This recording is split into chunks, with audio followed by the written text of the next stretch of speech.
In today's video, I'm going to teach you how to create a column chart and pie chart in Microsoft Excel. Charts are a great way to turn simple worksheet data into something visual and easy to understand. In Excel, a column chart is especially useful when you want to compare values across different categories side by side.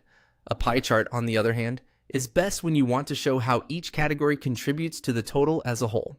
Knowing when to use each one can make your spreadsheet much clearer and more effective.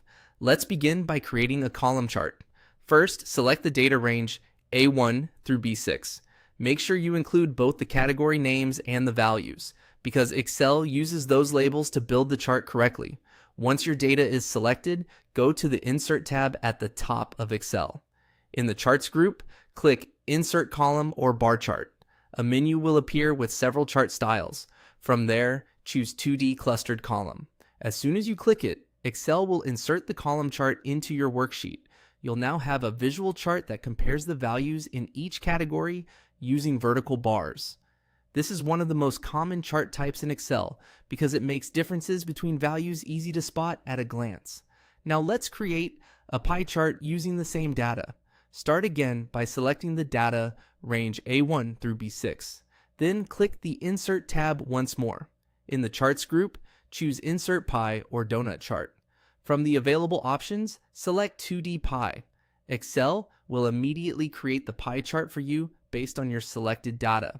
If you want the pie chart to be even easier to read, you can add data labels so the percentages appear directly on the slices.